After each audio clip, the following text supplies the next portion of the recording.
Fato. Cientificamente falando, ainda hoje vivemos numa era do gelo. Esta era do gelo já dura 2 milhões de anos. Eu sou o Luiz e você está no canal Drone Physics. Olá, pessoal. Na aula de hoje vamos começar falando pelo menos sobre um assunto que preocupou muito os matemáticos e filósofos da Grécia Antiga, que é a velocidade instantânea, tá? Então, vamos considerar o seguinte. Considera que você está lá andando na rua, todo distraído, e vem um carro e pá, te atropela, né? Esse atropelamento vai acontecer num instante de tempo bem definido, né? O instante ali t igual a um t0 é a hora que acontece o atropelamento. Ao mesmo tempo, a gente sabe que esse carro tem uma velocidade. Ele está andando, né? Você pode medir essa velocidade. Como a gente calcula a velocidade no instante do atropelamento, né? Então, vamos colocar isso aí, né? Então, o conceito de velocidade instantânea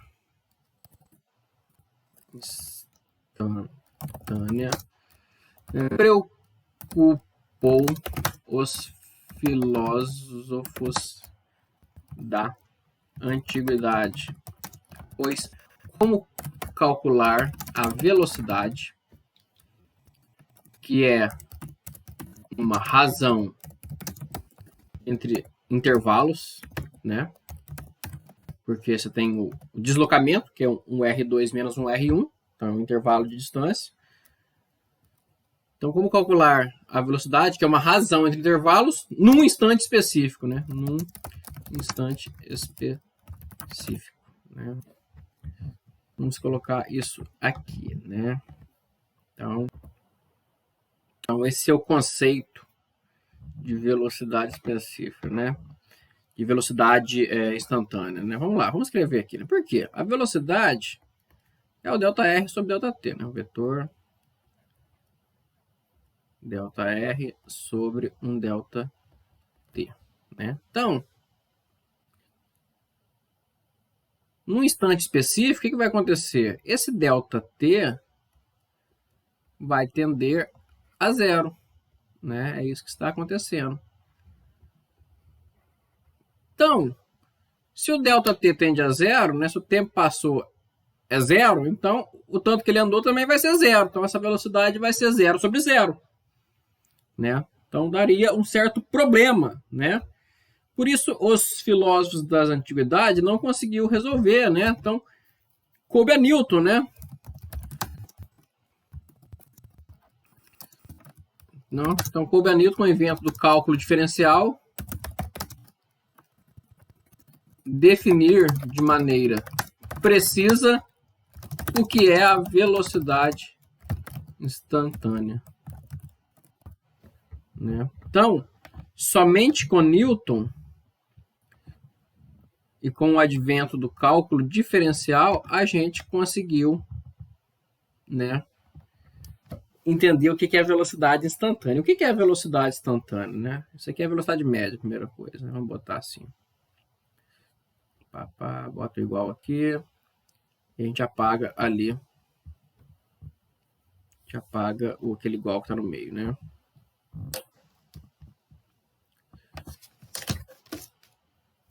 Então, apaga esse igual aqui. Caramba. Prontinho, tá? Então, essa é a velocidade média. Então, o que seria a velocidade instantânea? A velocidade instantânea vai ser esse mesmo V, só que sem o símbolo de média, né? Então, o V será, né, o limite quando o ΔT tender a zero do ΔR sobre ΔT, né? Então, essa é a velocidade instantânea, né? Só que a gente já sabe que essa definição de limite aqui, ela está relacionada com uma coisa do cálculo, né, que a gente chama de derivada, né? Então, isso aqui nada mais é que uma derivada em relação ao tempo do vetor posição, que é o R, né? Então, isso aqui é exatamente a definição de dt do R, tá? Então, é a derivada em relação ao tempo do vetor posição, tá? Mas o que é isso, né? Então, isso é ddt. O que é o R? É alguma coisa no x mais alguma coisa no y mais alguma coisa no z, tá? Então, aqui você pode aplicar a propriedade distributiva, né? Então, vai ser dx dt na direção i mais dy dt na direção j mais um dz dt, né, na direção k, tá? Então, você vai derivar em relação ao tempo a posição, né, da partícula. Então, você vai derivar em relação ao tempo a posição da partícula. Então, aqui, né, vamos agora tratar do caso particular que a gente vai mexer daqui para frente, né, que é o movimento unidimensional, tá? Então, vamos escrever isso aí. Então, o que vai ser um movimento unidimensional, tá? Então, a gente tem a velocidade, né, ali. A gente pode escrever a seguinte: o movimento será unidimensional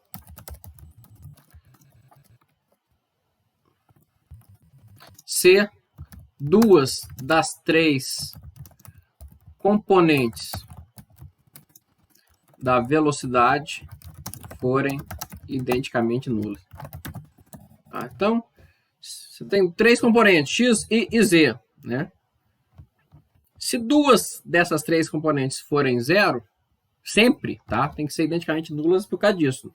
Não basta ser só zero, porque ela pode mudar, né? Você pode jogar uma pedra para cima, por exemplo, né? A velocidade fica zero em algum instante, mas ela deve ser sempre zero, em todos os instantes, né? Então, se isso acontecer, a gente tem um movimento unidimensional, tá? Vou completar só aqui, ó. Bota um V aqui, eu não botei. Né? Então, se isso acontecer, a gente tem o movimento unidimensional, tá? Então, mas precisa ser uma dos três eixos coordenados. Se for uma reta inclinada, bem, você gira o teu sistema de coordenadas e isso ainda é um movimento unidimensional, tá? Toda reta é unidimensional, independente da inclinação dela, tá? Então, a gente vai tratar agora, no restante desse capítulo, só de casos unidimensionais. Então, eu vou falar com o meu V, ele é simplesmente dx dt, tá? Note que eu nem estou usando mais vetores, porque eu estou só em uma dimensão, tá? Vamos fazer um exemplozinho aqui bem facinho para a gente entender esse negócio. Então, coloca assim, exemplo. Seja a velocidade não, seja a posição de um corpo dado por, dois pontos, x, né, unidimensional, é igual a 6t ao quadrado. Tá? Então, calcule a velocidade média entre 2 e 4 segundos e também a velocidade instantânea em 3 segundos. Tá? Então, a gente tem esse probleminha para fazer aqui, nesse exemplozinho. Né? Então, como é que vai ficar isso, né? Vamos circular esse negócio aqui para ficar destacado. Vamos circular com a nossa caneta galáxia. Explosão galáctica. Pronto. Então, seja esse exemplo aqui. Então, para fazer isso, vamos calcular a velocidade média do jeito que a gente aprendeu. Qual que é a velocidade média? Ora, velocidade média é igual a R2 menos R1 sobre T2 menos T1. Então, vamos lá. Qual que é a posição no instante 2 aqui? No instante 2 significa 4 segundos, né? Que ele vai sair do 2 e vai para o 4. Então, é 6 vezes 4 ao quadrado. 6 vezes 16. Menos, no instante 2, 6 vezes 2 ao quadrado, que é 4. Tudo isso dividido por 4 menos 2, tá? Então, dá isso aqui. Então, 6 vezes 16 dá 6 vezes 6, 36, 1, 3, 96. Menos 6 vezes 4, 24. Dividido por 2. Tá? Então, vamos dar isso aqui. 6 menos 4, 2. 9 menos 2, 7. 72 dividido por 2, que é exatamente igual a 36, o quê?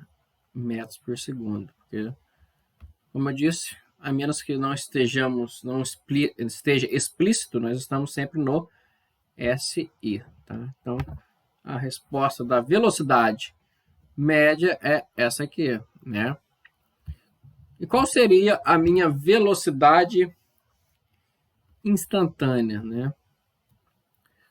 Só que eu tenho a velocidade média aqui. Qual seria a minha velocidade instantânea? Ora, velocidade instantânea é a derivada em relação ao tempo da posição, que está aqui, ó, 6t ao quadrado. Então, isso dá simplesmente 12t, que dá, em 3 segundos, 36 metros por segundo. Então, deu exatamente igual. Tá? A pergunta que eu faço para vocês é: será que sempre vai dar igual a velocidade média entre dois pontos e a velocidade instantânea num ponto que está justamente ali na média desses valores? Né? Então, vou dar um exercício para vocês verificarem isto, tá? Então, coloque aí, exercício. Exercício, né?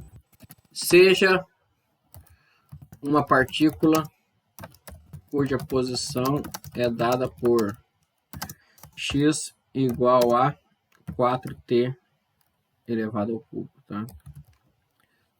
Então, é uma coisa. Calcule a velocidade média entre 5 e 7 segundos e também a velocidade instantânea em 6 segundos. Tá? Então, vocês vão verificar para mim, né, se a velocidade média e a velocidade instantânea elas vão bater ou não. Tá? Pode ser que bata, pode ser que não. Então, vamos circular isso aqui. Tá? Então, fica isso aqui de exercício para vocês brincarem. Tá? Beleza? Beleza. Então, agora, vamos definir mais uma grandeza, que é a aceleração média e a aceleração instantânea, tá? O que são essas coisas? Aceleração média e aceleração instantânea. O que é a aceleração, né? A aceleração é a taxa de variação temporal da velocidade, tá? Então, é quanto a velocidade varia com o tempo, né? Do mesmo jeito que a velocidade é a taxa de variação da posição, né? Δr sobre Δt, a aceleração é o ΔV sobre Δt, tá ok? Vamos escrever isso aí. A aceleração é a taxa de variação da velocidade com o tempo, beleza? Então, isso é a aceleração. O quanto a velocidade varia em relação ao tempo. Então, a gente vai poder descrever aqui igual na velocidade, dois tipos de aceleração, assim, né? Podemos falar da aceleração média, que é igual a ΔV sobre ΔT. E podemos falar da aceleração instantânea ou simplesmente aceleração, né, para a gente não ficar carregando notação. Então, toda vez que fala de aceleração, se não tiver a palavra média na frente, é simplesmente a aceleração normal, que é o limite, né, quando o ΔT vai a zero, do ΔV sobre o ΔT, que é, por definição, derivada em relação ao tempo da velocidade. Ora, mas o que é a velocidade? A velocidade, a gente acabou de ver que ela é a derivada em relação ao tempo do vetor posição.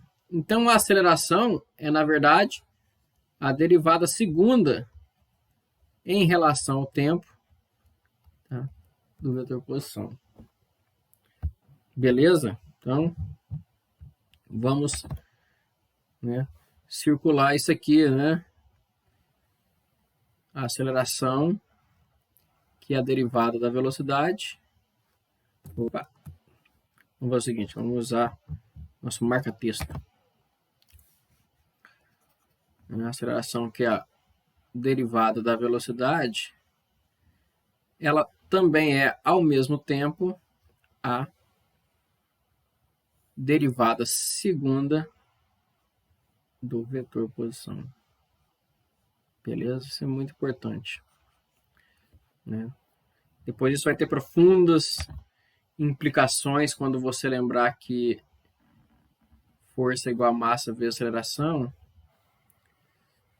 Então, esse força é igual a massa vezes a derivada segunda da posição. Ficou bom não? Deixa isso mesmo. Tá? Então, a aceleração é a derivada da velocidade e, ao mesmo tempo, a derivada segunda da posição. E qual que é a unidade de aceleração? Né? Vamos lá. Qual será a unidade da aceleração?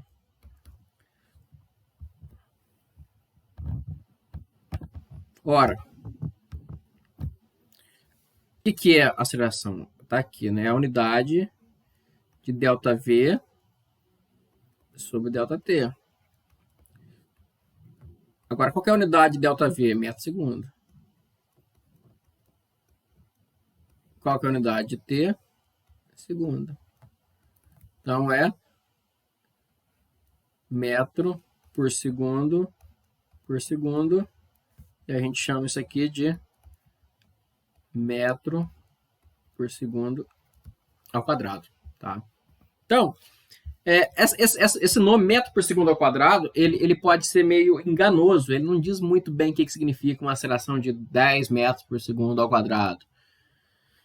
Mas se eu falar que a aceleração é de 10 metros por segundo, eu estou falando que a cada segundo a minha velocidade aumenta em 10 metros por segundo. Então, a velocidade está aumentando 10 metros por segundo a cada segundo. Tá? Então, se a gente ter essa noção na cabeça, ao invés de usar metro segundo ao quadrado meio que automático, né? Isso vai poder ajudar muito a gente, tá ok? Vamos falar agora das funções horárias do movimento, tá? O que são isso, funções horárias do movimento, né? Que nome esquisito. Mas as funções horárias do movimento, como o nome já diz, me fala são as posições, velocidades e acelerações em relação ao tempo, né? Então, vamos colocar assim, são as funções que me dizem o valor das grandezas do movimento. Pode colocar em parênteses aqui, posição, velocidade e aceleração em relação ao tempo, tá? Então, isso são as funções horárias do movimento, tá? E como é que a gente consegue essas funções horárias do movimento, né? Tudo parte da aceleração, tá? se nós tivermos a aceleração, nós conseguimos encontrar a velocidade e depois conseguimos encontrar a posição. Fazendo de trás para frente que a gente fez até agora. Né? Eu parti da posição, derivei, achei a velocidade, derivei de novo, achei a aceleração. Agora eu vou partir da aceleração, vou integrar, achar a velocidade, integrar de novo e achar a posição. Né? Por que a gente faz ao contrário? Porque a gente sai da aceleração em geral ao invés de sair da posição, já que derivar é mais fácil que integrar. Né? Porque é mais fácil medir a aceleração. Tá? E por que é mais fácil medir a aceleração? Porque a segunda lei de Newton diz que força é massa vezes aceleração. Então, se a gente conseguir medir a força, a gente consegue medir a aceleração e a partir dela a gente acha a posição. Né? A segunda lei de Newton faz milagres, tá ok? Então, vamos colocar assim, tá? Se conhecermos a aceleração, além das condições iniciais do problema, né? Ou seja, a velocidade, quem foi lançado, onde que ele estava, né? Podemos determinar todo o movimento, que é o trabalho da cinemática. Né? É isso que a cinemática vai fazer, escrever o movimento. Tá? Então, se a gente conhecer a aceleração e as condições iniciais, a gente consegue escrever todo o movimento. Então, vamos começar assim, no caso unidimensional, né? Em uma dimensão. O que a gente tem no caso de uma dimensão? Né? Vamos escrever assim. No caso de uma dimensão, a gente tem que o A é simplesmente um AX de T. Né? Então, essa é a minha aceleração, tá ok? A função do tempo, né? O que significa esse A de T? Significa que ele é a função do tempo. Tá? E esse AX significa que está na direção X, tá? No próximo capítulo a gente vê o caso bidimensional. Beleza. E agora? Quanto vale a velocidade? Já que eu já sei a aceleração. Né? Ora, A é dv/dt. Certo? A é dv/dt. Beleza. Então, posso multiplicar por cruzado aqui. dv é igual a dt. Né? Então, vamos colocar aqui. dv é igual a... Quanto que vale o A? O A é uma função de t. É só um A de t, assim. A de t, dt. Beleza? Então, o que eu vou fazer aqui agora? Eu vou integrar dos dois lados da equação, tá? Eu vou integrar essa equação dos dois lados. Vai ficar o seguinte. Integral de dv é igual a integral do A de t dt. Né? Então, integrando isso aqui, eu vou ter o v. V é igual ao quê?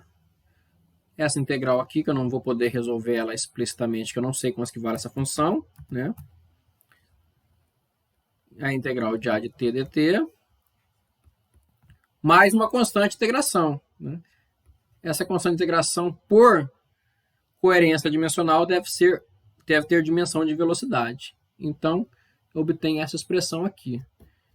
V é igual à integral de A de t dt, mais um V0. Tá ok? Vamos circular essa expressãozinha aí, tá? Então, V igual a integral de A de t dt mais um V0. Beleza? Beleza. E agora? Qual é o valor da posição? Tá? Ora, a posição é fácil, né? O V, ele é o dr dt. Se o V é o dr dt, o dr é o v dt. Tá? Então, mesma coisa. Então, dr é igual ao v, mas o v está aqui em cima, então vou botar aqui em parênteses, ó. Integral de A de t dt mais v0 tá?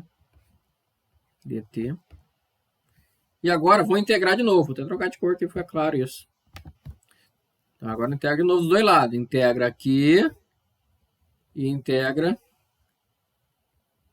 aqui. Beleza? Então, a integral de dr vai dar r. Então, eu vou ter o seguinte. R, que na verdade vou botar x, né? Porque eu estou no caso unidimensional. X é igual a essa integral agindo aqui da integral da integral. Então, vou botar assim. Integral da integral de a de t. Opa. De a de t dt, né? Duas integrais no tempo, mais integral de v0 dt. Lembra que v0 é a constante de integração. Então, a integral de uma constante é ela mesma vezes a variável. Então, v0 t mais uma nova constante de integração, né? Quanto que dá essa constante de integração? Deve ter dimensão de posição, de x, né? Então, mais x0, tá? Então, essa é a equação, é chamada de equação horária ou função horária da posição em relação ao tempo. Beleza? Essa é a expressão geral, tá? Se eu quiser um valor numérico, né, eu tenho que saber qual que é a expressão para o A. Eu vou fazer aqui, tá? Para ficar bem claro, né, um exemplo. Aí vocês vão entender bonitinho. Então, coloca aí, exemplo.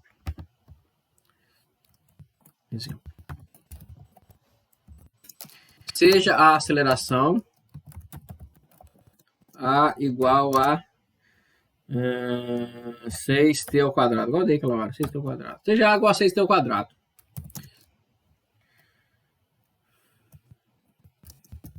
No instante t igual a 0, a velocidade inicial é menos 4 metros por segundo. O que significa isso, menos 4 metros por segundo? Significa que ela está indo, né, no eixo negativo do x, né, para a esquerda, né, se a gente definir o sistema de coordenadas tradicional. E a posição inicial é 1 metro. Calcular x de t, né, ou seja, a função horária da posição em relação ao tempo. Essa função x de t aqui que eu acabei de mostrar aqui, tá? Então, vamos fazer esse exercício. Vamos fazer esse exemplo aqui, tá? Então, como é que vai ficar? Vai ficar da seguinte forma.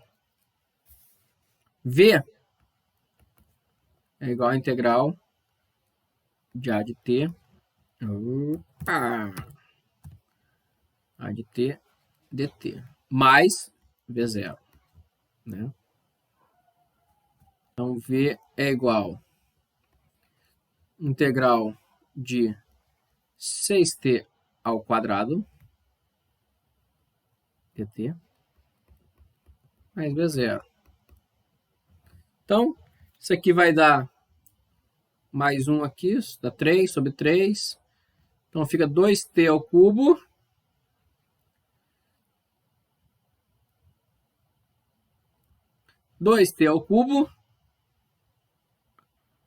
mais V0. Tá? Então, essa é a expressão da velocidade. Agora, tem que achar esse V0. Tá? Como é que eu acho V0? Pelo enunciado. Ó. A velocidade inicial é menos 4. Então, eu vou fazer o seguinte. Menos 4 é igual a 2 vezes 0 ao cubo mais V0. Logo, V0 é igual a menos 4. Tá? Então, eu consegui achar a função horária da velocidade em relação ao tempo. Tá? Vou escrever ela aqui. Então, V de t é igual a 2t ao cubo menos 4. Beleza? Essa é uma expressão V de t. E agora? E o x de t? Ora, Vamos só circular isso aí para deixar bem destacado, né? Então, esse é o meu V de T. E o meu X de T? Quantos que vai dar? Né? Mesma coisa. X de T é igual a integral de V de T dt mais uma constante, mais x0. Tá? Então, x de T é igual a integral disso aqui. Então, a integral de 2t ao cubo, né, vai dar um mais 1 aqui, vai dar 4, desce o 4, dá meio. Meio de t à quarta menos 4t mais x0. Beleza? E quanto vai valer o x0? Só olhar lá no enunciado. Vamos olhar no enunciado rapidão aqui. Ó. O que está falando? Ó, a posição inicial é 1 metro, né? Então, vou botar 1 ali. Então, 1 é igual a meio vezes 0 à quarta, menos 4 vezes 0, mais x0. Logo, x0 é 1. Então, com isso aqui, eu consigo mostrar quanto que vale o meu x de t, né? X de t é igual a meio de t à quarta menos 4t mais 1. Pronto, achei as funções horárias em relação... Achei o x de t, né? Ou melhor, achei as funções, né, da posição e da velocidade em relação ao tempo, que era o que eu queria calcular desde o começo. Tá belezinha? Então, é assim que faz, tá? Tá beleza? Vou deixar só um exercício aqui para vocês brincar de dimensão, né? Tá vendo essa expressão aqui, x de t? Tem esse meio aqui, ó, meio de t à quarta. Então, vai calcular qual é a dimensão desse meio. Calcular, então vou botar exercício. Exercício. Calcular a dimensão do fator meio em x de t, tá? Esse fator meio tem que ter alguma dimensão. Qual dimensão é essa, né? Então, vocês vão fazer isso. Tá? Beleza? Lembra que isso aqui, x tem que ter dimensão de metro, só isso. T tem dimensão de segundo, vocês vão conseguir fazer. Beleza? Então, até a próxima.